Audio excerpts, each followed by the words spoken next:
These three ways have been characterized very recently by Ian Adams in this book that just came out at the end of last year, New Monasticism and Fresh Expressions of Church, which Graham Cray, who's Anglican bishop, Ian Mobsby and Aaron Kennedy edit this.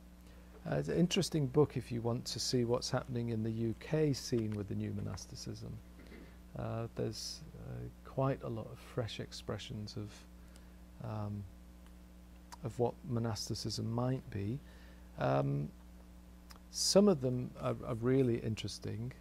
Some of them are more like a vision. We really think monasticism would be a good idea and we're thinking about doing it. They're not as interesting as the ones where people have actually been practicing it for some time. But some very interesting things there. You can tell when I'm interested because it gets little flags in there. So you can, by looking at the green flags, you can see what caught my attention there. Now what Ian Adams says in there is he characterizes it as the cave, the refectory and the road. So the solitary, the hermit, is the one who lives in the cave. The refectory is a place of eating. I don't know if you have in American universities, but all British universities have refectories still, where everybody eats together. It's like the cafe. And that's the second kind, the cenobitic. These are people that share the same space of hospitality. And then the third, the road, is the wanderer, the connected but engaged with people serving the world. Monasticism in the world rather than in the monastery. Now in the new monasticism we have similarities with all of these but fresh expressions. In the Lindisfarne Community we've developed a kind of secular monasticism, and I want to talk a bit more about that tomorrow. Secular monasticism was a phrase that our good friend John Skinner, who's in Turkey with emigre connection, he's an Anglican priest there, he used it first in the early 80s. I'll talk a bit more about that tomorrow. What I want to talk to you about now is what I've called the monastic spirit. In 2003 I gave a paper at the annual meeting of the Wesleyan Philosophical Society, see, for the Methodists among us, and it was later published in the Journal of Wesleyan Philosophy. You didn't know there was such a thing. But there's a Journal of Wesleyan Philosophy, and my paper was called Eudaimonia, the Monastic Spirit and Early Methodist Practice, and I was looking at John Wesley's class systems and well-being, spiritual wholeness that came through the small groups, and looking at what I call the monastic spirit. And I used the notion of ideal types. Now I'm going to be a little bit technical here, so if you want to micro sleep I'll wake you up when it gets over. I'm going to quote my own paper. What's that when you quote your own paper? It's going to have a bad name, hasn't it?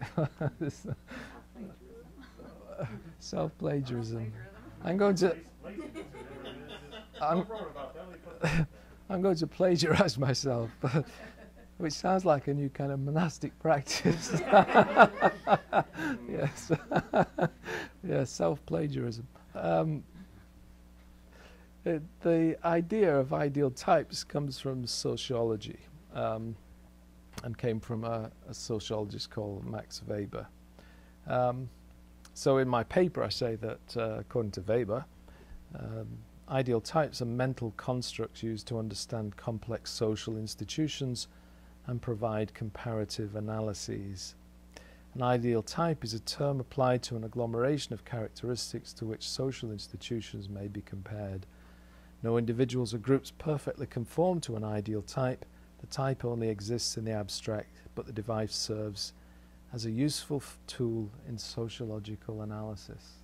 End quote from myself. That's impressive, isn't it? Yeah. Now, according to Weber, these ideal types are kind of looking at social movements and bringing out points of similarity, almost like a bundle theory, right? And when a social movement checks enough of the bundle of ideas and characteristics, then you can say, that is one of these kinds of community. He called it a unified analytical construct, a Gedankenbild auf Deutsch. Now, what I did in my paper is I took this idea of the ideal type, the Gedankenbild, and I said this is the spirit of something, and hence I talked about the monastic spirit. And I found 6 characteristics of social movements that when you check these boxes, you say, aha, that's monasticism. We had some fun recently with someone at the college who was Latin American philosopher. We're trying to work out what it means to be a Latino or Latina. And he was presenting the idea that to be a Latino or Latina, you had to have certain characteristics, a bundle approach, and if you checked enough boxes, you were Latino. So I was desperate to become Latino. So yes. Well, that was one of my things. My wife liked Zumba.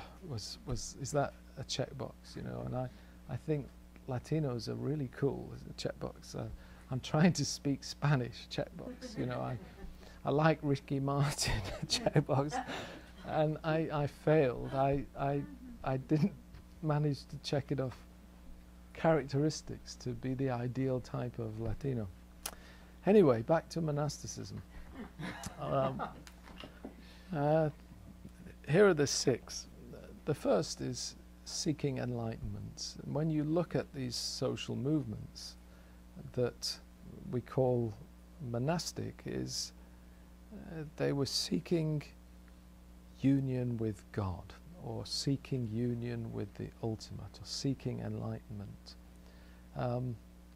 And in the different traditions, it's told in the form of a different story, but when you peel away the layers, you find a great similarity. So, for instance, Thomas Merton, when he connected with Eastern traditions, said that when you meet someone who is from a different tradition but who practices this thing, you know it, you see them, and you feel it, you connect with them, because however you describe it within your tradition, this seeking God, this enlightenment thing, it's this commonality, and you feel it.